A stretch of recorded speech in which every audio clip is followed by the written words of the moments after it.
Hi, today's video is going to give you some information about college musical theater programs. The major portion of this video is going to be a panel, that was a Zoom panel pre-recorded, with some wonderful college musical theater faculty from around the country. But first I'm going to give you a little bit of information about some terms that you may or may not be familiar with to also give you some context to some of the information that's going to be in the video. After the Zoom panel has been presented, there will be a final segment about the program at Kennesaw State University that features a musical theater concentration. If you are interested in majoring in musical theater in college, you're going to want to understand the difference between a Bachelor of Arts program and a Bachelor of Fine Arts program. The Bachelor of Arts program, or commonly known as the BA, is going to have a chunk of classes that you have to take for general education, a chunk of classes that you're going to take for your major core curriculum, and then a lot more flexibility in the types of courses you take beyond that. It will include some specific musical theater courses, but probably give you room to study other areas of theater and beyond. The Bachelor of Fine Arts is going to be a very diligent and designated path towards pre-professional training in the area of your choice. As you potentially research curriculum at the various programs of interest, you should understand what a credit hour means. 1 credit hour typically equals 50 minutes of face-to-face time in the classroom per week, and anywhere from 30 to 100 minutes of out-of-class work, depending on how that credit is designated. Most classes are considered to be 3 credit hours. You'll attend class twice a week for 75 minutes, or 3 times a week for 50 minutes. You should understand this as you look at curriculum breakdowns and see how many credits are designated to which area of study. One more thing you're going to want to research before you dive into the curriculums of programs of interest is what is the breakdown of their general education requirements that everybody has to take, major requirements meaning all theater majors, concentration or program requirements, your area of study, and then related studies. At Kennesaw State, this usually includes dance, music, art, language, etc., and then free electives, which means any class across the university. Many musical theater programs across the country, especially Bachelor of Fine Arts (BFA) programs, require auditions for entrance. While the main audition is going to be on campus, nowadays, since there are so many students who are interested, most programs require what's called a pre-screen. This is a video submission through an online website. Sometimes that is through the school website directly, or sometimes it's using an outside platform such as Accepted or the newly developed Common Pre-Screen.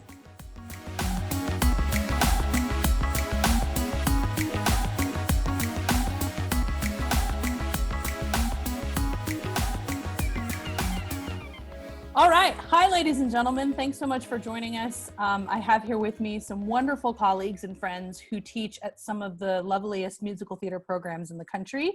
I've asked them to join us today so that we can talk about not only their programs, but the different intricacies of looking at college programs and seeing what they're about, especially musical theater particularly, and maybe to answer some questions that prospective students such as yourself may have about musical theater programs and what we do and what we're looking for when you apply and or audition. So I'm going to go down the line and introduce my colleagues here, and then we'll get to it. So I'll start in order of who's on my screen. I'll start with Scott Susong. And Scott is the head of musical theater at Illinois Wesleyan University, where he's also an associate professor. Scott, do you want to give us like a little brief history of how long you've been there and where you're from, what, how you got into it real quick? Sure. I'm going into my 14th year at Illinois Wesleyan, and I was hired as the head of music theater in the fall of 2007, and they haven't gotten rid of me yet. So I came here from the Mid-Atlantic, a decade in the Mid-Atlantic region, decade before that in New York City, and touring the world. And I was a professional actor, and then I became a director, and then I went back to school and became an academic. Hi, this is where I think I legally have to say roll tide to start this conversation. Yes, I'm going into my 11th year at the University of Alabama, but only my 3rd year as the head of musical theater. I was hired as a professor of musical theater dance, and I did that specifically until I started as head of the program. Before that, I was at Arkansas State University for 7 years. And before that, I was working I was in grad school, but I was working before that professionally, and I've been doing that for many years. So yeah. Yes, I am in my second year at Kennesaw State. Previously, I taught at the University of Miami, University of Central Florida, and LaGrange College, a mixture of BA and BFA programs. I went into education after a 25-year performance career, still performing, directing, choreographing. I was at Shenandoah for 9 years, head of musical theater there. And then I had an opportunity to go teach overseas in Norway a few years ago and did that for a year, came back to the States. And then this year I had the opportunity to develop a new program at Slippery Rock, which we're really excited about. And it's just launched like gangbusters. And the unpronounceable school that I'm heading towards in August is the Danish Academy of Musical Theater. I'd also like to mention, for those that are watching, part of the impetus of the folks that I chose for this panel has to do with the fact that we all know each other from the Musical Theater Educators Alliance, which is a cool organization that a lot of different faculty from around the country who teach in musical theater belong to. And we have a yearly conference, and we learn a lot from each other at that conference and throughout the year with the different kinds of ways to connect, which include Zoom meetings and will soon include webinars and other online resources. Jonathan is just finished up serving as the president of that organization for 3 years, 2 years, 3 years? 3 years. Mm-hmm. 3 years, and before that, he was the vice president. He did a bunch of stuff. Stacy Alley is the current president of Musical Theater Educators Alliance, and Scott serves on the board with me. I'm the secretary. He's a member at large. He's been a member of that organization for a long time, and Tim is also a member of the organization. And so I thought it would be great for us to come at some of these questions knowing that we collaborate and interact with a lot of faculty across the United States and the world. And we're kind of bringing in some of the conversations that we have with them into the answers to these questions. I'm going to start just by asking my colleagues here some questions about their programs so that as you're watching or listening, maybe you can look up their programs and learn a little bit about those programs, as well as kind of get a sense of the different kind of programs out there and the different intricacies of who they are and how they are answered. We are by far the smallest school, because if you guys have 37,000 is your population for your school, and you have 90 music theater majors, and Stacy, there's 500 million thousand people at Alabama. It's such a large university. We have fewer than 2,000 students in our entire university. So we're very, very, we are a large school in a small university. And then of course, Jonathan's kind of like, somewhere in between. But you are right, these are very different. And I didn't say, but we're in Illinois, halfway between Chicago and St. Louis. Well, I will tag on a little bit to what Scott said and answer your second question first. We try to keep a total of 50 people in the musical theater program over the 4 years, give or take a few. And so like Scott, we don't accept the exact same amount every year, depending on how many people are graduating. This year, for example, we had 17 people graduate, which is a large class. So we didn't try to accept 17 people this year. We tried to even it out and accept around 12 to 14. So our acceptance date was pushed back till June 1st. So we're still trying to solidify that. We've had classes as small as 8 and classes as big as I think 17. So anyway, so it just varies. What else did you ask? Tell us about your program. What makes your program unique? If you want to talk real quick about going from being a BA to a BFA, that could be cool too.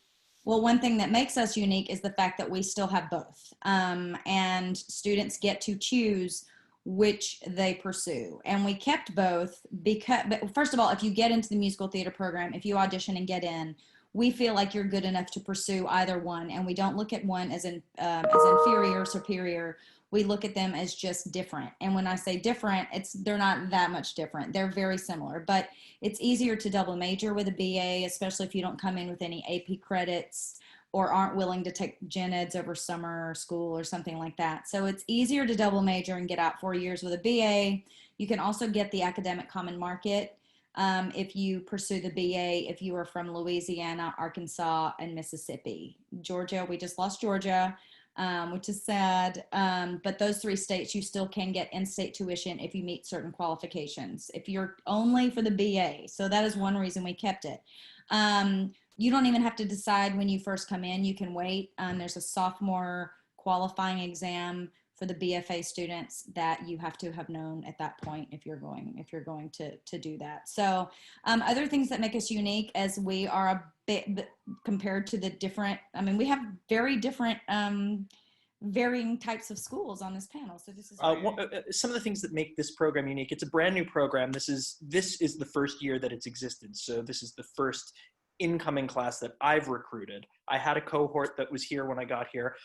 Slippery Rock's theater program has been around for many, many, many years and has had success with a BA degree, turning out actors, directors, stage managers. We have a really good arts management program as well. So we have, just much like Scott said, we have alumni all throughout the industry in all different facets. But our BFA was just launched this year, and it's actually a little unique because it's a BA in acting with a musical theater emphasis. And so one of the things we sort of pride ourselves on is that we have acting as the foundation. So they're getting really good, solid musical theater training, but where some schools sort of lean towards dance, or some schools might lean more towards vocal. Obviously we have dance and vocal training, but the core of our training is in the acting side of things. And so that's our philosophy. And we're a small to medium-sized school. There's about 8,000 people on campus. It's a What state are you located in? Oh, sorry, I should mention that. I'm in Pennsylvania. We're about 40 minutes north of Pittsburgh. So we're very close to a really great urban cultural city, but we're also, I walk out of my house and I can hike in the woods without needing to get in a car. Slippery Rock's a small town, very rural, and so it's kind of the best of both worlds. And our department is very small, and the training is very personalized. What's great, we are fully a BA program with concentrations in acting, musical theater, and performance studies, which is a thing of itself, which is amazing. We currently have about 90 musical theater concentration students. In the BA program, it's a liberal arts setting. It's basically the true college experience. There are around 37,000 students at Kennesaw State. We have 2 campuses. Most of them are on the main campus. And so you can sort of socialize with other students on campus. You can double major easily. The breakdown of our musical theater concentration is you can sort of create your own path as to what you want to improve or concentrate in. Many of our musical theater concentration majors are starting to also minor in dance, which is great. Kennesaw State has a great dance program, and we have a really nice relationship with them and excellent facilities. And we're in the Atlanta area, so we have relationships with many of the professional theaters in the city and connections in the film and TV industry.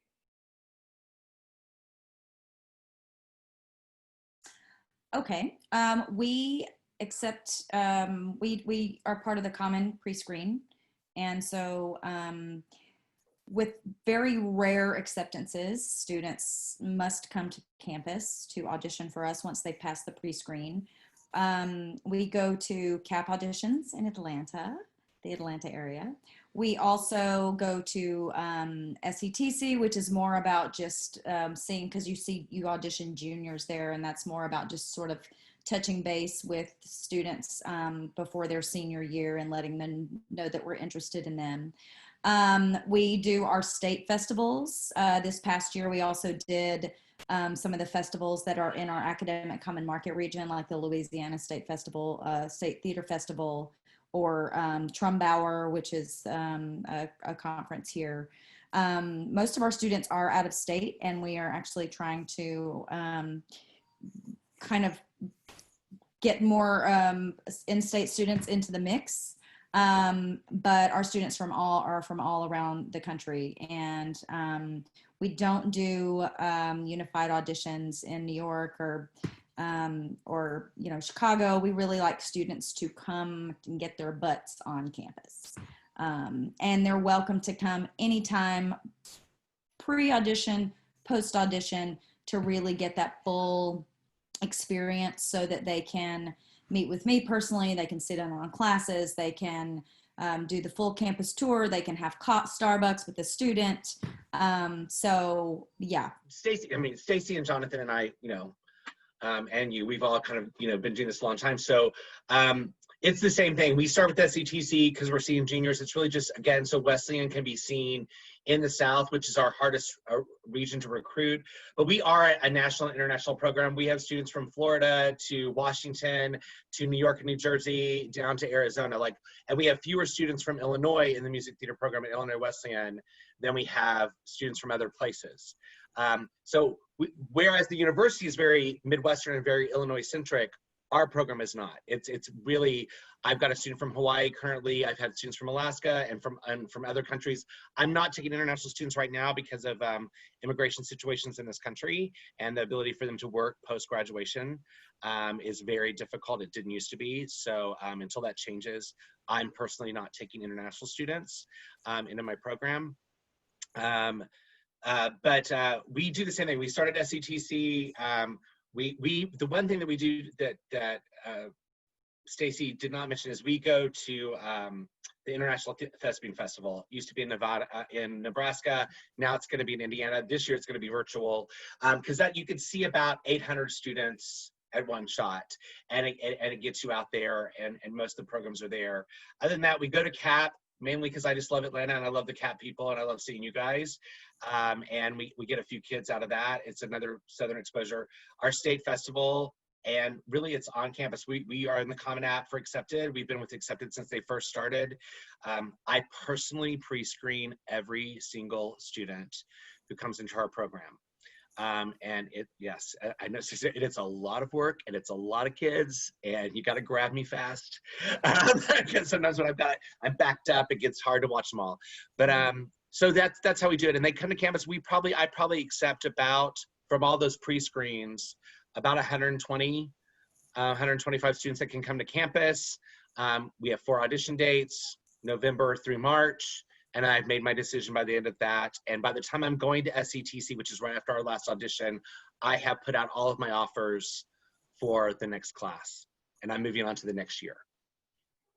Great. So something that we've heard from two panelists is the idea that certain events like SCTC, the Southeastern Theater Conference, your State Thespian Festival, etc., for many of these schools serves as kind of a first date, right? And that's great. And you definitely should be encouraged to go to these kinds of events so that A, you can get your auditioning shoes on and get out there, and B, that you can go from table to table, from booth to booth, and interact with faculty from different schools. And that's going to save you a lot of strife on the back end in terms of, campus visits. And so if you know that there are aspects about a program that you're simply not interested in, so going to these bigger events like State Thespian conferences and SCTC are really, really great when you're a sophomore or a junior, specifically a junior, because then your sights are set on college. And it's just great. I think the word I'm looking for is like exposure and interaction with faculty and students alike. A lot of times they'll have students with them at Kennesaw State, and we bring out a lot of our current TPS student ambassadors to Georgia ThesCon. It's where we go to interact with you as high schoolers, so that you have an opportunity to talk to them about what our program's about, etc. It's like, those things are kind of like speed dating, where everyone gets in a room and you get a few minutes and then you switch to the next one. And then I would say the first real date where I buy you dinner is when you come visit on campus.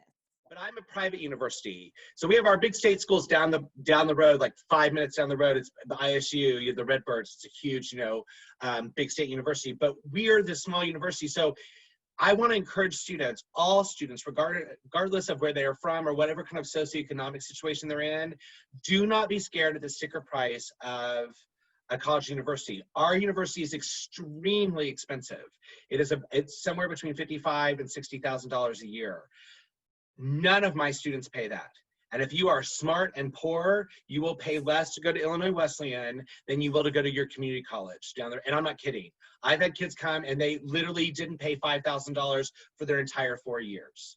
So you should always apply. You should always go and see. It's so individualized based on your family's financial situation that you probably don't even know yourself as a young student. You need to go through that process. And even when you say you audition and you get an offer and you're allowed to go and you think it's still going to be too expensive, negotiate. It's like buying a car. You come back and say, I want to come to the university, but I can't afford that. And they will work with you. That's one of the benefits of a private university, because they want to make sure it's a diverse population in many ways. And a lot of that is socioeconomic and geographic. So if you're a kid from Southern Alabama and, Stacy doesn't want you, don't think you can't come to Illinois Wesleyan. Well, and they might be able to afford Illinois Wesleyan more than the University of Alabama, because, I mean, you did sort of mention scholarships, Amanda, and and Scott just brought that up, but, our scholarships at the University of Alabama, the big ones, the big money is academic, and that December 15th is the deadline for that. And the Department of Theater and Dance, people don't come to us because we can throw money at them. Unfortunately, we don't have huge scholarships. I can give very, very small ones that might help with your dining plan and your books, but there are ways and other outside scholarships. Slippery Rock. So this year, again, being the first year that we really held auditions, we did 3 on-campus auditions. My colleague and I went to an event called the Marcas Mid-Atlantic Regional College Auditions in New Jersey, which was sort of, as they're talking about, the speed dating. And we also went to SETC as well, which was another one of those, where kids get up and they do a 90-second package and then you can call them to your table and talk to them. Marcus was nice because it got us sort of a little broader in our region. And then, of course, Southeastern Theater Conference is really like the entire East Coast and even into the Midwest. We did not do pre-screens this year. My colleagues who have been teaching here for many years had not been used to holding an audition before, and the BFA just launched. So I've sort of given them the schooling on, no, friends, here's how we do this. So next year, there will be a pre-screen for Slippery Rock. We had a great turnout this year, all things considered. And I think a large part of the reason that we were able to recruit as well as we did and get a first class as talented as we got is because of the price. We don't have a lot of scholarship to give, but in-state, if you're in the state of Pennsylvania, you pay $10,000 a year. If you're out of state, it's about a little over $14,000, and that's awesome. That's the sticker price.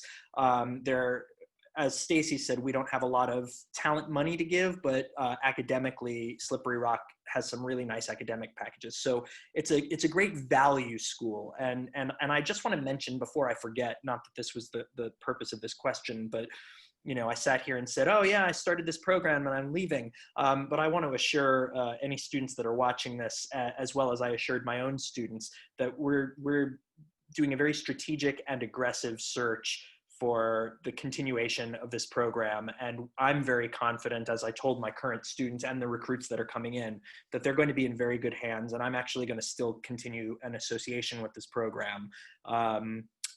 So next year we'll be doing pre-screens. We'll still do 3 on-campus auditions. And I suspect that within the next couple of years, we'll start moving and expanding our circuit a little bit as people start to notice us more and we gain visibility as a program.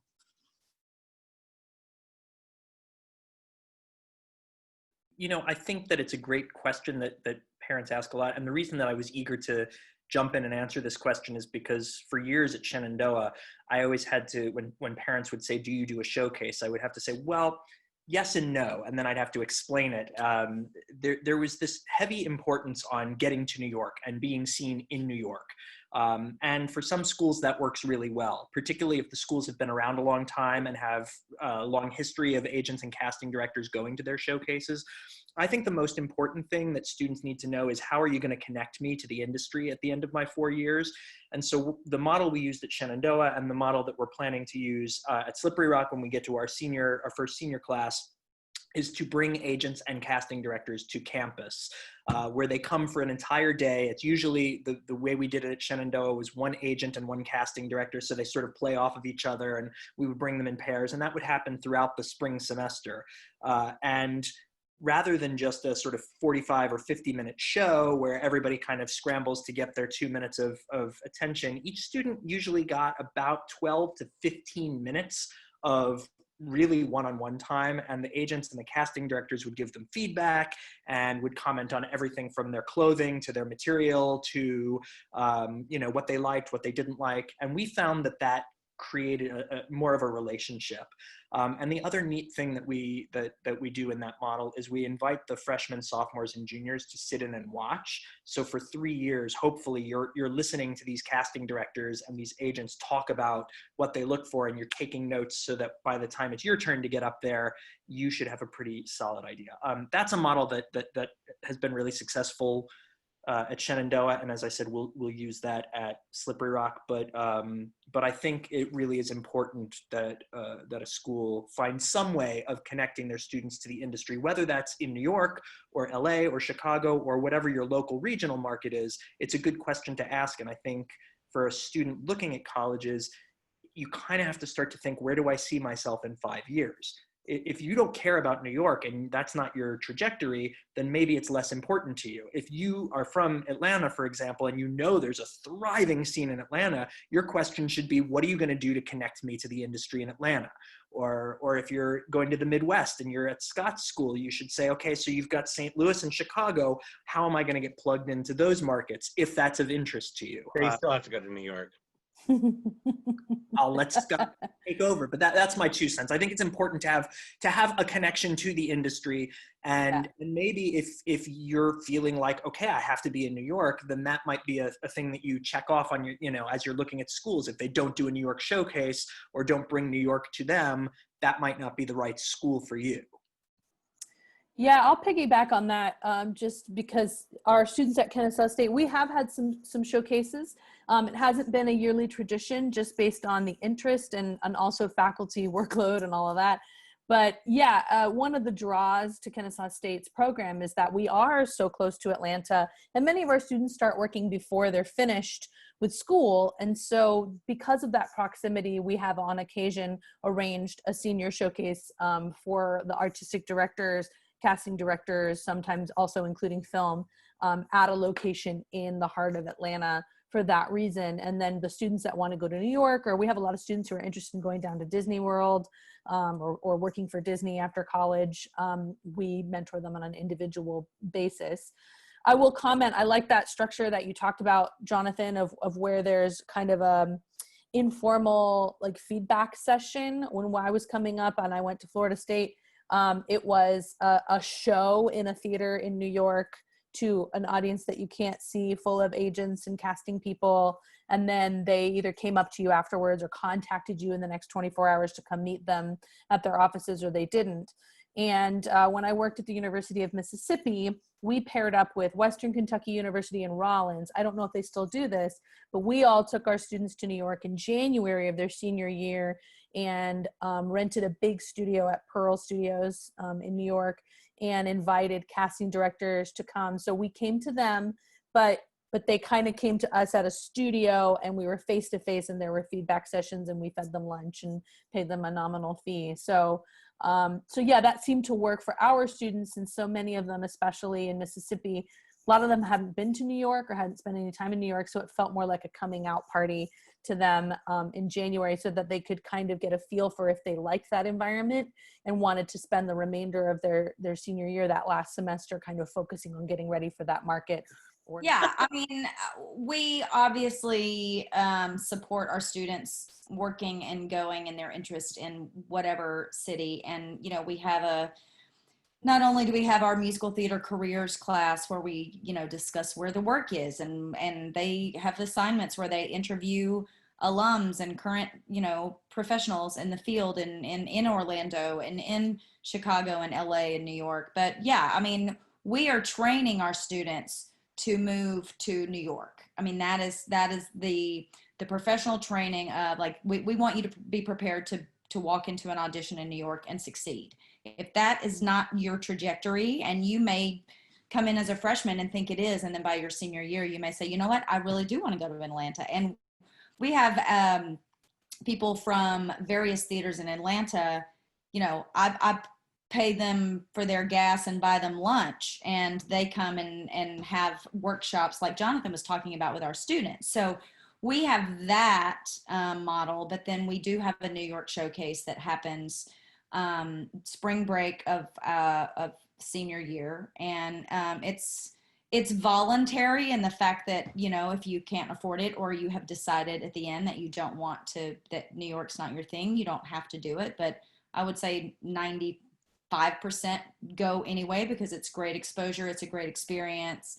And like you were saying, Jonathan, about the juniors, and, you know, each class sort of sitting in and seeing that, we find that the ones who can afford it, even if they're sleeping on, you know, an alum's couch or something, they go to New York several years before their actual senior showcase, and we do a friends and family performance as a dress rehearsal before. So we've got a list of agents. I mean, this has been going on before I was head of musical theater, and yeah, I mean, you do hear that it's a bit antiquated in some ways, that old school showcase model. But we live in Tuscaloosa, and we can't afford. We're not, you know, like Ryder in New Jersey that can just pay for a train ticket and have some folks come in. Like, we are in Tuscaloosa, and we can't afford to bring in a bunch of top agents. So, although, you know, I know we're supposed to talk pre-COVID-19, but I really do think that this virtual showcase, which a lot of schools do already, I really think that's the way of the future. Although I don't want to get completely rid of a live showcase. We do a showcase in Chicago, but it's useless. And they have a class every Wednesday for 3 hours in their senior year in the fall semester. Either I do it, or we have guests in to do it. There's always a director and a choreographer and a vocal director and a musician attached to that class. And it's almost like a secondary auditions professions class, because they also do some work on themselves and who they are and how they want to present. And by the end of that semester, they put together a show. It's a showcase. It's an old school showcase, a little different because we put our BFA actors, our BFA music theater, and any qualified BAs in that same showcase together. So Ours is the same. Yeah, so it's a devised kind of piece. All the dancers get a moment to dance, you know, and all the singers get to sing, and, you know, it kind of works. And there's an opening number and a closing number. You know, it's the typical thing. However, we do it in Chicago at 773, and yeah, all the Chicago people come, and all these alums come, and people even plan their trip to Chicago when we're doing our showcase. But I think it's more of an alumni event. It is. I think of it as a coming out party too. It's a Southern thing. I think, you know, this is the moment. You know, wear your white dress. But the thing is, and because the reality is, all the casting directors and all the people in Chicago who say, "Hey, can I use that kid?" I'm like, no, it's February. And they have 2 more shows to do. They have to graduate. They're in classes that they can't go off and leave. And the reason we do it in Chicago is because we can get on a bus and go there.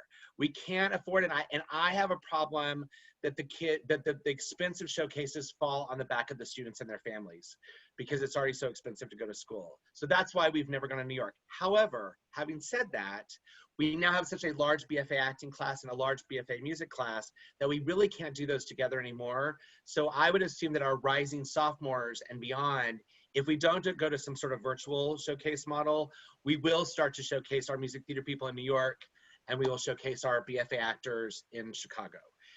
If you are not from a Chicago school, if you're not from Northwestern or Columbia or Roosevelt or even DePaul, you know, Illinois Northern, because it's in the suburb. If you're not in a suburban Chicago school, the few music theater places, including Paramount, and I love Jim, and I love everybody who's up there, so I'm not saying anything against them, but they use kids from Chicago. Chicago has a chip on its shoulder. They want Chicago people. They don't want people who want to go to New York. They don't want anybody. They do not want to be the second city. So, and there are only like 4 or 5 places you can make any money doing music theater. So if all the young people in the ensembles of those musicals are all coming from those schools, even though we're an Illinois school, it's easier for my kids to get work on Broadway sometimes than it is at Drury Lane. I think it can be advantageous if they're getting offered professional work, as long as it doesn't interfere with their studies that they're paying for and that they're asking us to provide to them. So I have had discussions with students as to whether they should take a contract. And sometimes they did, sometimes they didn't. I actually worked with two of our students on a production of Camelot, which was a blast. I think it's important because it gets them ready for the real world. I've worked in programs that required an apprenticeship, internship before graduation. And I think accepting variables to what you consider professional to equate that apprenticeship is great. I worked at a program that didn't accept theme park work for the apprenticeship, internship, which I think theme park work is some of the hardest work on the planet. It helps build stamina and gives a lot of performance stuff. But I think if they get offered work, it doesn't interfere, I'm all about it. We're not, in the Atlanta area where they have access to several professional theaters. We have Red Mountain Theater Company in Birmingham, and then a few other sort of pre-professional theaters. There's an Equity Theater there, but they don't really do musical theater. But so there's some opportunities. And then there's like a really good sort of pre-professional community theater in Tuscaloosa that don't pay their performers, but if a student doesn't get cast in something else, it's, be on stage, because it's always going to be, you're going to learn something from it. So, but yeah, I mean, when students come, their main focus really should be, the program. And we only let students be in one show per semester, so as to share the wealth, first of all, and also so that they can do things like their homework and, eat and sleep and take care of themselves and, maintain a mental and physical wellness that they can't do otherwise. So I think it depends on the student also. Like Tim said, you sort of mentor and guide specific students whether or not they can handle that load. If a student's driving back and forth to Birmingham an hour every night and coming back during tech week, that's a lot. And so if you can't make it to your 9:30, advanced tap class the next day, then you don't need to be doing that. So I think it's on an individual basis. Well, I was going to say, I'll jump in and say, our students are not allowed to perform outside of school during the school year without express permission of myself and the director of school. So they have to come to me and get my permission. If they're a music theater major, if they're a BFA, it would be Tom's, or whoever the head of that department is, get my permission, and then they would go to the director of school, and then the three of us would speak together and decide. In almost 14 years, I've allowed 3 people to miss school. One of them was Evan Kasperzak for So You Think You Can Dance, because he plays third, so he could do the tour, and we turned it into an internship and made that work. And then he came back and did his last semester and graduated on time. So he did almost like a semester abroad. One was somebody taking a whole year off to do the first national tour of High School Musical to play the lead. I mean, so if it was a big equity thing, this is a career-making event, we'll let somebody out for that. Other than that, we highly encourage our students to work in the summer. They all do professional auditions. That's why they're at SETC. That's why they're at these auditions. We pre-screen for professional work on the very first Thursday when they come to school, even first years, even though we don't usually pass them on. And we pass them on to various and different levels of professional opportunities and auditions out there based on their skill set and what they're ready for. And they may get approved to come a little late, like they're a week late coming off of a summer stock gig, or they have to leave a week early or something like that. But they are not in our program, even to do a community theater show.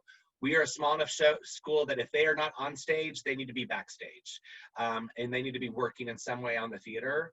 And so as I say to them, I own you for the next 4 years. Now, some schools, I will also say, again, from Shenandoah days, some schools have a professional summer theater attached. I know Stacy, Alabama has Summer Tide as well. There are schools that sometimes one of the benefits of going to that school is we also have a summer professional theater program. And I always told my students at Shenandoah that as far as I was concerned, I'm not the boss of you. You can really do what you want with your summers, but I would recommend that they did maximum 2 summers at Shenandoah and at least tried 1 or 2 summers going elsewhere so that they could diversify their resume. But it's, it's so much of this is really highly individualized. I know a lot of freshmen at the end of their first year away from home just need to go home for a summer and be with their family. And I think that's valuable. I think restoring your mental health can be just as important as putting something on your resume, or sometimes you need the work. And, Tim mentioned theme parks earlier. I think theme parks are a great experience for a college student in a summer. You make more money at that than you'll make at any summer stock. You build a network of friends. I'm still friends with people I did a theme park with after my sophomore year of college, and it's fun. And it's really, like Tim said, it's really hard work, and you learn a lot. You learn a lot about stamina and how to take care of your instrument.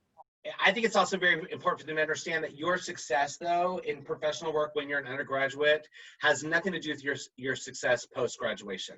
That the roles you get, the casting that you get or don't get in your 4 years of school are no indication of your abilities and success, because we can all tell a million stories of the girl or the boy who just never quite got a lead role in college, and they left very, bitter and hurt and thought their life was going to end. And then they go out and they're the first one to book a Broadway show or a national tour. Absolutely. There's very few nevers and always, Thank you. Yes, I always say do's and don'ts. It's going to be on another one of these videos.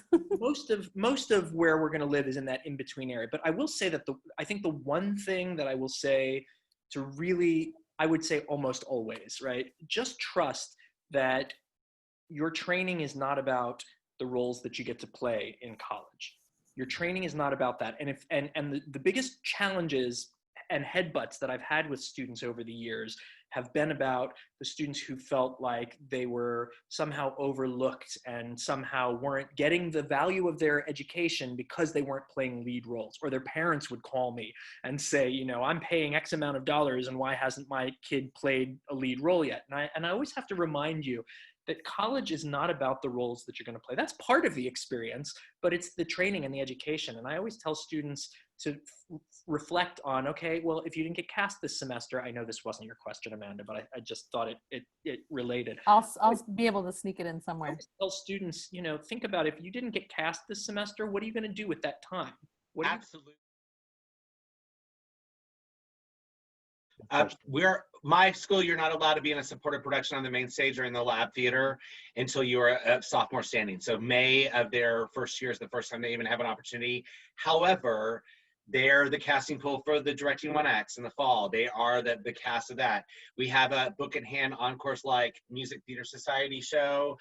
We just did Crybaby this last year, and all the leads were first-year students. We have a student choreographed dance concert in January every year. It's every student. So they're always working. They're doing stuff in the Phoenix Theater and in the student theater.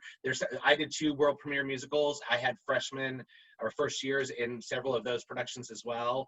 This year they were in workshop. So they do work, but they are not in the supported production. Their trajectory through our program is a 3-year trajectory in the casting pool. Ours is at Slippery Rock. They are actually required to audition for every production we do. We do 4 shows a year, 2 in the fall, 2 in the spring, a musical and a play each semester. And we have it in our sort of handbook that the BFAs are expected to audition for all plays and musicals. If they get to their senior year, for example, and they've been cast a whole bunch and they have other things they want to focus on, they can sort of petition and ask for permission to not audition or ask graciously to not be cast. I still think they should go through the audition process because I think the more practice they get. But yeah, at Slippery Rock, you can be cast as a freshman. Obviously, we had to do that this year, especially since we only had freshmen in a brand new program. But yeah, we want them auditioning every semester here. I love watching auditions. I love it. I love it so much. I know people find it exhausting and tiring. I find it energizing. And I love to be in a room with students and make them feel comfortable and make them feel joy for what they do. And if you don't feel joy in an audition, then there's a problem. So to answer that question, my answer is quite simple. We are looking to see who you are, right? We're not casting a show. We're casting a class. And what I find is that sometimes students come in and they've tried to be sly and slick and smart and go, let me show them all my range. Let me show them how high I can belt. Let me show them how I can cry and be on the floor and you know, doing my Meryl Streep Oscar award winning moment. And usually when they're coming in and presenting that kind of material, I find personally, and I know a lot of my colleagues feel this as well, you wind up spending the audition kind of sifting through and going, can you simplify? Can you simplify? Do you have anything else? Can you just sit in that chair? Sing something with a melody. What? Can you sing something with a melody? Something with melody. You know, I very often I have a little trick that I use all the time in auditions and even in my acting the song classes, and I always call it, the students know instantly what I mean when I say do it like coffee at Starbucks, where I'll just have them sit down in a chair. Not that this is necessarily the way you should walk into an audition and present it, but usually it's like they've layered on so much stuff and they're acting so hard for me, and I'm like, I don't know who you are. Can you just sit down in this chair and sing the song, and don't belt your face off because the person is right there in front of you. Just be simple. And I think there's this belief that students have that they have to show their highest, loudest, biggest, most dramatic, most comedic extremes in order to get into a school. And I would say for me, and I think my guess is that a lot of schools feel this way, we want to know who you are. We're not just looking at your talent, because we're going to train you for the talent. That's our job. We want to know, are you a person that I want to spend 4 years with? And when a kid comes in and they're doing a monologue about, you know, raping someone or shooting someone, my instant reaction, no matter how good they are as an actor, is I don't really know that I want to spend 4 years with that energy in my department. So I always say to students, you know, in terms of what we're looking for in the room, start by finding material that you really connect with. Roles from plays and musicals that you can play at your age or in the next 5 to 6 years. Don't be doing moms and dads. Don't be doing stuff about your divorce because you're 16 or 17 years old. There's so much material out there. Read plays, read musicals, see musicals, and then start with like, what do you connect to? Because your audition is sort of your personal statement. The material you choose and the way you present it should be less about look at all the things I can do and more about like, look at the different aspects of my personality.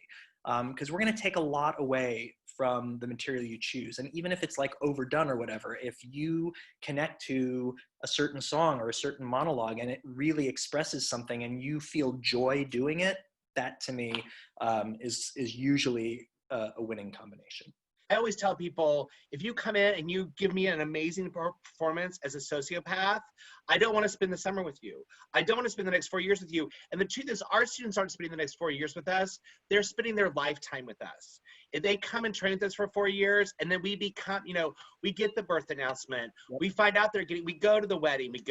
We commiserate over the divorce. I mean, we live their life with them. And, you know, it's the strange uncle or aunt that has now become attached to their families. So the reality is you are looking for people that you think they all have talent, right? You know, for me, it's like when I'm looking at the singing, it's, are they musical? Not can they belt their face off? Because we're going to teach them how to, you know, negotiate their head voice and belt better and do all those things. We're going to teach them all the technical stuff. I want to know if you have an innate musicality about you. I want to know if you know how to pick material that's right for you. If you pick material that's so wrong for you, or you allow people to overcoach you, or push you in a box already, then if I have to strip away for the whole, you know, time that I have with you to try to figure out who you are, I'm most likely going to say no. And it's not because you're not talented. It's because I don't have time to strip everything away just to start building you back up. We see people that have a very slick, what we call slick audition package that have obviously been coached within an inch of their lives. And it doesn't mean that they're not accepted, and it doesn't mean they're not talented. We also see some people who their audition is more raw and they're like a diamond in the rough. And to me, that's exciting as well. It's like, oh my gosh, here's this person that doesn't even know how talented they are. And I can't wait to get my hands on them for the next 4 years. So for me, I agree with everything that you guys have said. And I also really, within the singing and the monologue and the dance portion of the audition, I'm really looking for moments of just a moment of like honesty, you know, moments of just a true connection to another. And that goes along with what they were saying about stripping everything else away. I also really like, even though those auditions are very, very short You know, they spend an entire day with us on our audition days. And so I get to know them a little bit, and I like to find, you know, I like to see a sense of humor, and I like to see students who really take their craft seriously and their passion seriously, but don't take themselves too seriously. You know, like, just you know what, if you have to start over, it's not gonna mean that I'm not gonna, you know, even consider you. It's like, you're human. You know, I like, have a question. How many times do y'all have somebody who sings and they got through and it was fine, but you could tell in their face it was not what they wanted, and you go, do it again. right? Just do it again, because I know you're not happy. And they do it again, and it's not that much different, but they feel better, and then I feel better. Yes. Like, the kids even feel like they did a better job. Yeah. You know? It should be positive, you know? Yeah. We want them to do well. The biggest thing I would want high school students to understand, and I wish I knew when I was going through this process as a student, was that they want me to be good. They want me to do my best. They want me to feel good about what I'm doing. They want me to leave feeling good about the experience I had. Even if they don't choose me, they don't want me to have a bad experience. They don't want me to be terrified. They don't want me to, you know, mess my britches. Right. We're good. your greatest cheerleaders. Like, we are cheering for you. And that, I will say, that goes, for the most part, with some exceptions, that translates when you go out into the real world, when you go into those audition rooms. Absolutely. I want to add one more little thing, because we're all on the same page, and I think you can extrapolate this. I think that you'd find very few program heads and people behind the tables in colleges who are going to tell you really anything very much different. I would just say one other thing, which is that when I coach students, and I do a little coaching with students, I don't ever assign them material. I get to know them as a person, and I give them suggestions of plays to read and musicals to look at, and I say, here's 6 plays, go read them, and then let's meet again and you tell me what you think.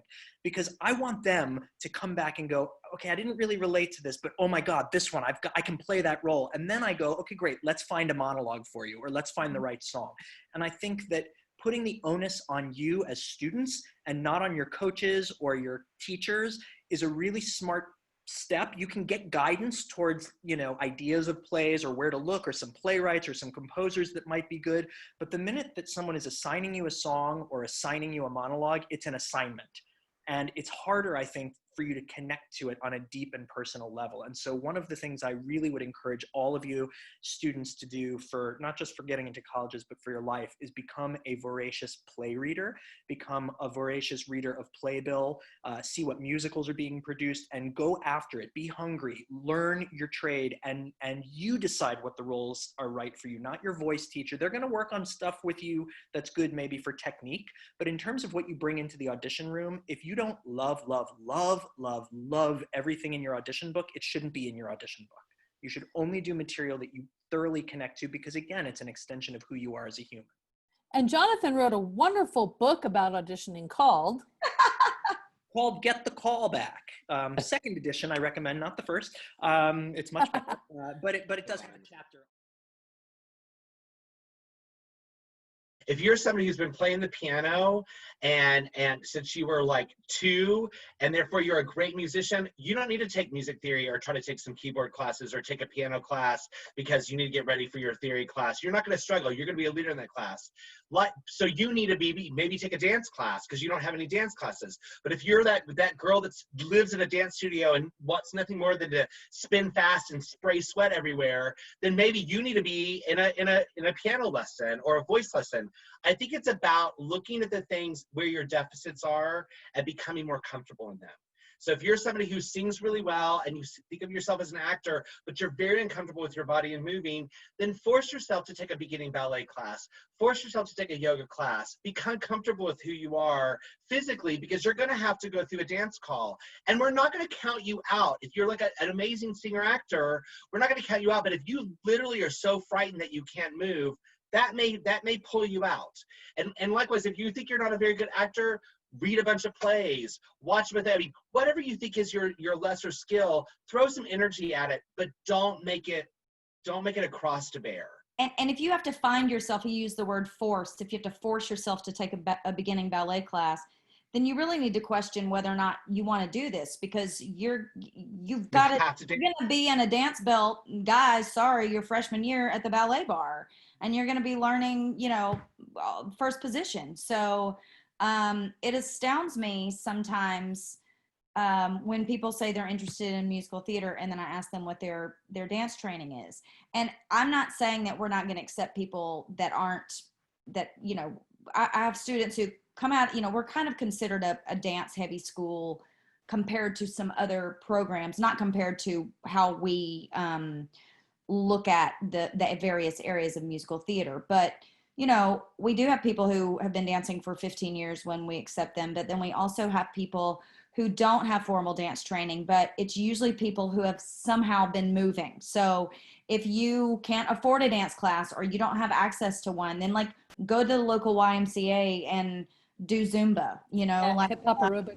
Do something. Or where barter. Find that great dancer at your school to help you. Like, if you're embarrassed, if you're some guy that's like, I don't want to go to the beginning ballet class with the 11-year-old girls, and I'm this big, like, hairy, sweaty guy, fine. Find the cute dancer girl to teach you ballet after school and do whatever you need to do for her. Maybe. Yeah, I will say that when I was in high school, and this was, 15 to 20 years ago, I'd grown up dancing, and I did ballet, jazz, and tap from age, 6 to 12 or 13. And then due to life circumstances, stopped dancing. And then when I wanted to go to college, again, another great mentor was like, you need to be in dance class. And so I was at a ballet class when I was 16 at Ormond Beach Ballet with the little 7-year-olds, and all the teenage classes were point classes, and I didn't want that. And I knew what all the positions were. I had that training, but I had to suck it up, and I just had to suck up my pride, because that was before Beachbody on Demand and Zumba, and I just went, and it sucked a little bit, like, for pride, but I went and I worked and I did my best given my resources. And now, you kids have the internet, and like you said, there's so many free resources right now this summer because of COVID-19. I mean, Broadway actors are literally unemployed, and so they're giving all sorts of training online. And so I guess my point is, it's never too late to start. I know it's hard to get over that hump of feeling of fear of, I don't want to be a 16-year-old in a class with 8-year-olds if it comes to dance, or musically, I don't want to be in the choir and feel like everybody's looking at me that I'm singing off key. It's okay. Ultimately, you're going to come out on top if you kind of like fight the good fight. I just registered for a class myself with Broadway Dance Center with Josh Burgas, and I'm going to take the class, and I can choose whether or not I'm going to be seen. So it's $12 per class, and the students right now could take advantage of that and go and sign up for, they have every level that you can possibly imagine. Yeah. So they can take a beginning ballet class for, and you can literally turn off the video. So you can be learning and no one else is judging you, and you're learning the basics, and like Amanda said, there are also free options. I want to throw one additional thing into this, because again, I think we're all in agreement. You're getting the benefit of this panel is like you're seeing, oh, I guess it's like all kind of the same. One thing that I encounter a lot when I'm working with high school students and coaching them or consulting with them is I say, like, how's your dance, or what are you doing to dance, or what about voice lessons? And oftentimes they tell me, well, I don't really have time because of the high school, my senior year, I'm in a play or I'm in a musical. And I say, guess what? We don't care. There's not a college that I know of that really sits and looks at your resume and goes, what, you only did 3 shows in high school? Or, oh my gosh, you played the lead in every musical in high school. I'm not saying that that's not valuable. It's fun. It builds community. It gives you experience. But Same thing with awards. You can win awards, which we don't care about. When you're a junior and a senior, you should be, if you're really serious about training, the competition is stiff. And there are some people that we've talked about this as an organization that will just pay the $5,000 and go to somebody and say, here, give me material, coach me, train me, tell me what to do. I personally think that that's an option, but you don't need to do it. You can be competitive without getting a high price coach to prep you, but you have to do the work. And sometimes that work is making a sacrifice and going, you know what? College is my priority, and so I'm not going to do the fall musical. Instead, I'm going to take a dance class because my skills aren't ready. Because the dance class will help you in your college auditions. Your high school production of Annie won't. Yeah, that brings up like a super rude awakening that like thespian awards, and I'm a winner. I was a superior in the state Florida, So was I. So was 2002. I. Right? We love them. We have them. We've kept them. They're in They're our still in my office. scrapbooks. Don't care. And thespian conferences are the best time ever. College faculty do not Don't. care one bit if you won a Schuler. Sorry. We don't care if you won the Jimmy Awards. Yep. We don't care. Well, if you won them, you're going to be on Broadway now. So Right, that's that's great. They're one. great for money. straight to Broadway with you 17-year-old.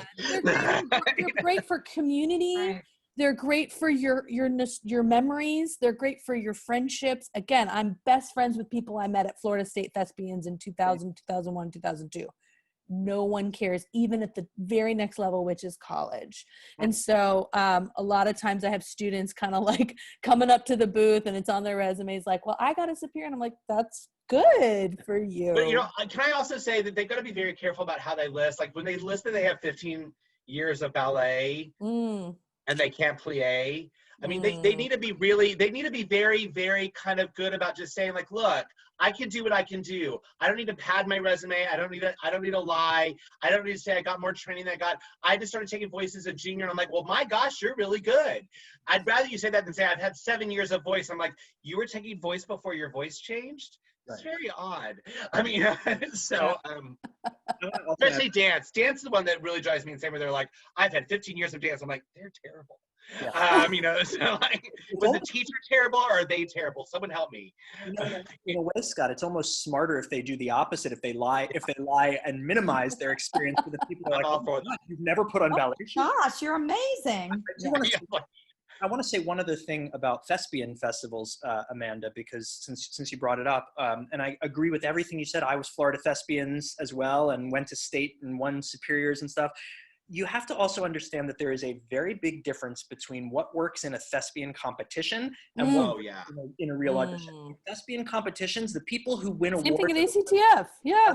Are the ones who do the big over-the-top, hilarious, falling on the floor things or the crying, bawling their eyes out.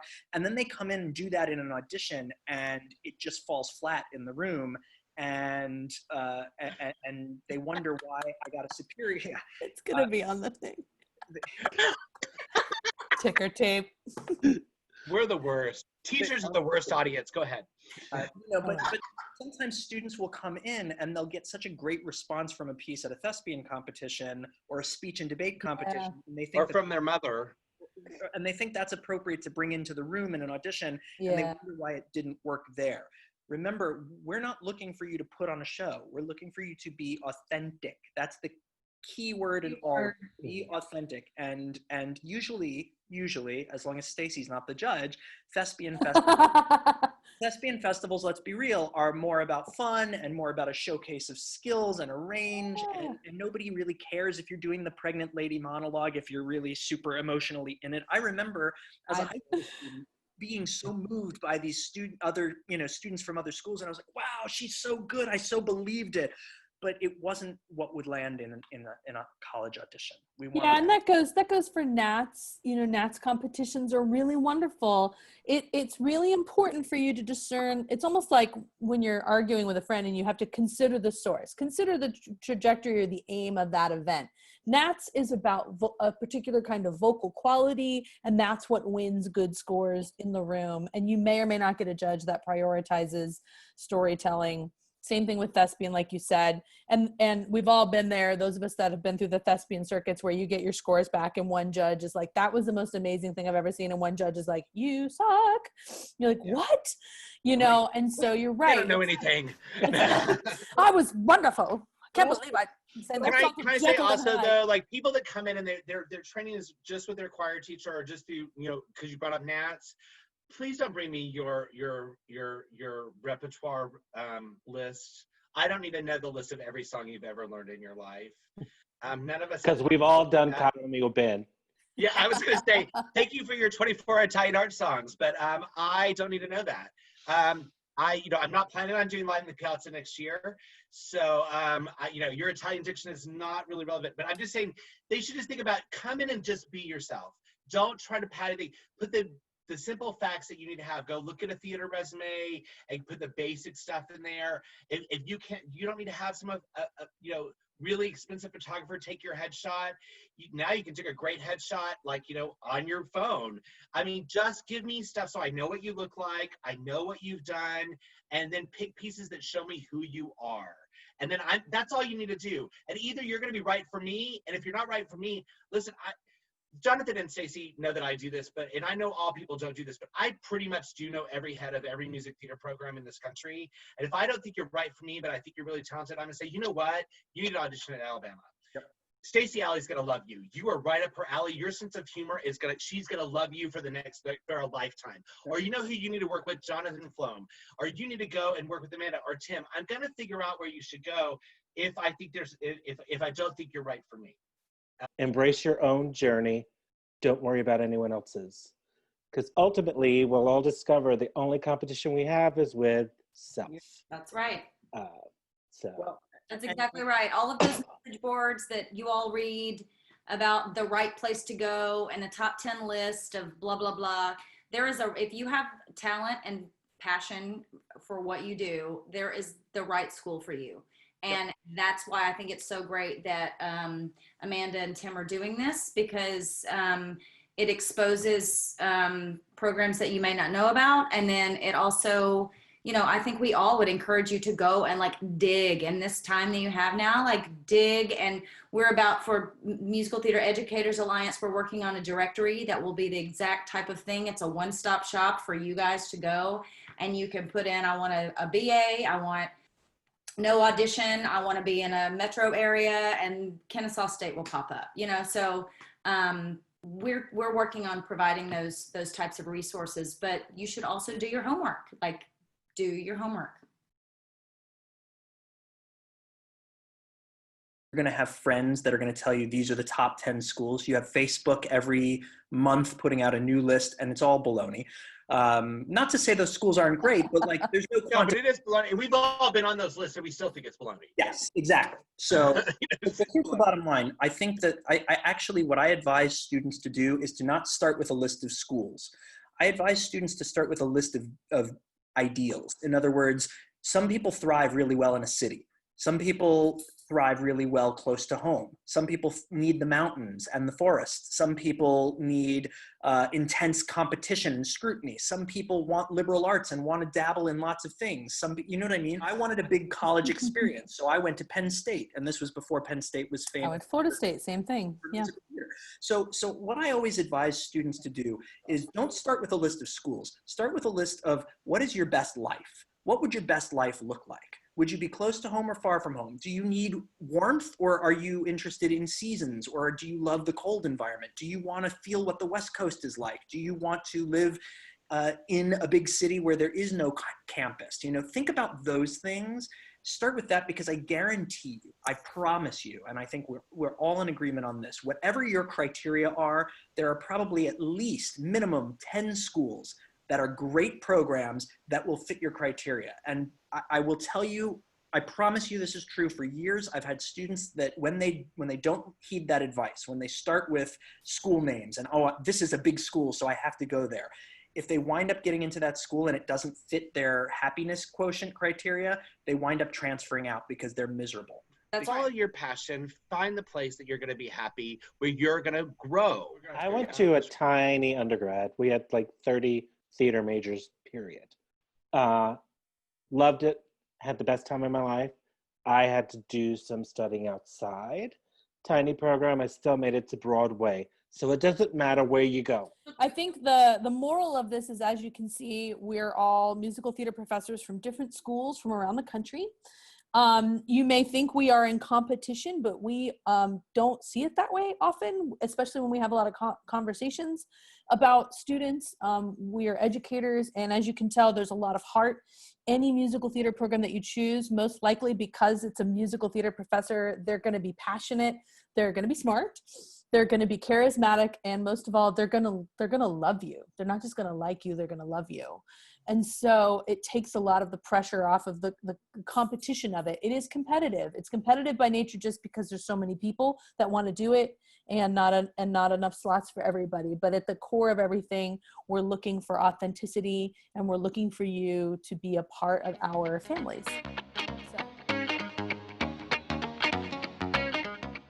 As mentioned previously, the degree offered at Kennesaw State is a BA in Theater and Performance Studies, which will include the option to choose one of 4 concentrations, one of which is musical theater.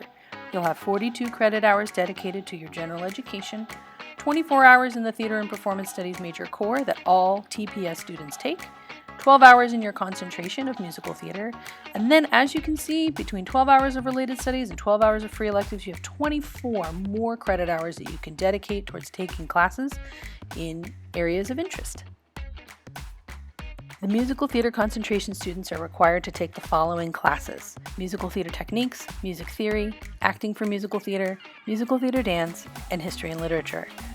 However, we have a bunch of other classes on the books that are offered yearly, semester to semester, in the areas listed below that most of our students end up taking and using to fulfill their related studies and free elective requirements. There is no audition requirement to become a Theater and Performance Studies major or join the musical theater concentration. The only requirement on paper is a 3.0 GPA coming out of high school and acceptance to Kennesaw State. We encourage our first-year students to audition the minute they walk in our doors, and we hold auditions typically the semester prior to a production.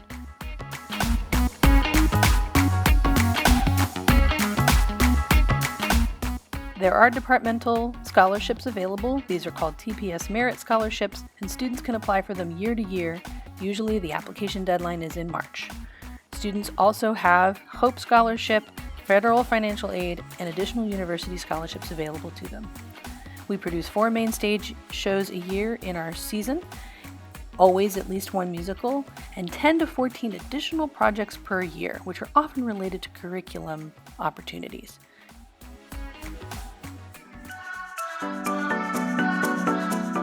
The BA in Theater and Performance Studies at Kennesaw State University offers a musical theater concentration that includes courses in musical theater acting, dance, voice, music theory, and musical theater history and literature. We offer unique ensemble-style advanced courses with new topics every semester, which includes the opportunity to create original work. Our students participate in yearly showcases and cabarets and have the opportunity to direct, music direct, choreograph, write, compose, and work on dramaturgy in addition to their musical theater studies. Our students are connected to the Atlanta industry through our professionally working faculty, staff, and alumni. We offer guest artist workshops on a yearly basis, and our students get to work with professional directors, choreographers, and music directors on productions. The Department of Theater and Performance Studies believes in the scholar artist. Our students not only produce the work, but take a deep dive into the meaning of the work and the significance of the art in today's world. We examine how pieces of musical theater hold hands with history, as well as pave paths to the future. Come find out what the musical theater concentration at Kennesaw State is all about. We hope to see you soon.